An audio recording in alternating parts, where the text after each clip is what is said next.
नमस्कार। इतिहास गवाह रहा है कि जिस भी देश में देखिए अमेरिका और चीन घुसे हैं, इन दोनों ने उसे बर्बाद करके ही छोड़ा है। अमेरिका की साजिश के चलते बांग्लादेश में हुए इस्लामिक तख्तापलट के बाद मोदी सरकार ने शेख हसीना को पनाह क्या दी। चीन की शातिरगिरी में बांग्लादेश जाकर फंस गया। बांग्लादेश की कट्टरपंथी सरकार, जमात इस्लामी और चीन एक हो चुके हैं।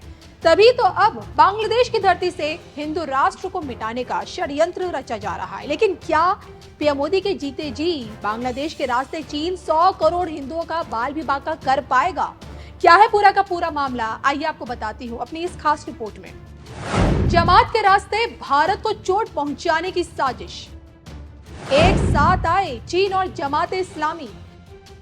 चीन की गोद में जाकर बैठा बांग्लादेश। क्या खतरे में है हिंदू राष्ट्र भारत? देखिए सिर्फ धर्म ज्ञान पर। छात्र आंदोलन की आग में जला बांग्लादेश और बंगाली हिंदुओं के साथ होने वाला कत्लेआम किसी से छिपा नहीं है। जी हां, इस वक्त देखिए मुल्क में भले ही मोहम्मद यूनिस की सरकार है, लेकिन पावर जमात इस्लामी के हाथ में है। तभी तो शेख हसीना के भाग जाने के बाद मुल्क की बागडोर संभालते ही जमात ने बाकायदा प्रेस कॉन्फ्रेंस कर शरिया कानून की पैरवी की। इस्लामिक तख्तापलट से पहले ही इसी इस्लामी पार्टी पर कट्टरवाद, आतंकवाद, हिंदू विरोधी दंगे भड़काने के आरोप लगते थे। आलम तो ये भी था कि हसीना सरकार ने इस पूरी जमात पर प्रतिबंध भी लगा रखा था।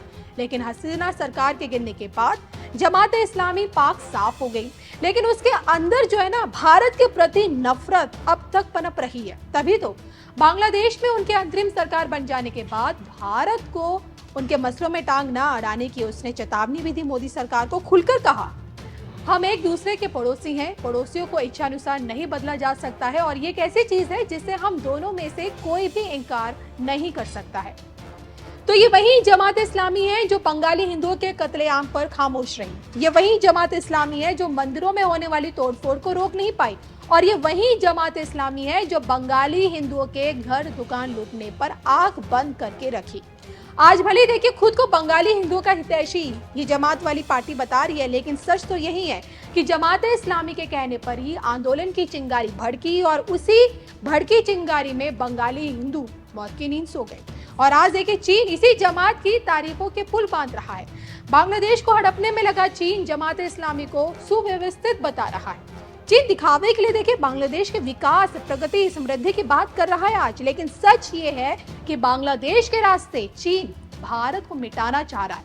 देखा जाए तो शेख हसीना के पतन के बाद चीन उन देशों में से एक है जो डॉक्टर मोहम्मद यूनिस के नेतृत्व वाली अंतरिम सरकार के साथ सहयोग पर चर्चा कर रही है।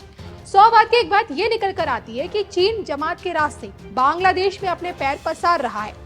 बांग्लादेश जिस चीन को आज अपना रहनुमा बता रहे, समझ रहे हैं, उन्हें मालूम होना चाहिए कि जिनपिंग सरकार में उइगर मुसलमानों को कुचला जा रहा है। जो खुद के मुल्क के मुसलमानों का नहीं हो पाया तो फिर उनका रहनुमा कैसे बन पाएगा? चीन समूचे बांग्लादेश को अपनी मुट्ठी में करना चाहता है और अब चूंकि जमात के रास्तों से मौका मिल भी गया और इसीलिए बांग्लादेश से सटी भारतीय सीमा खतरे में भी है।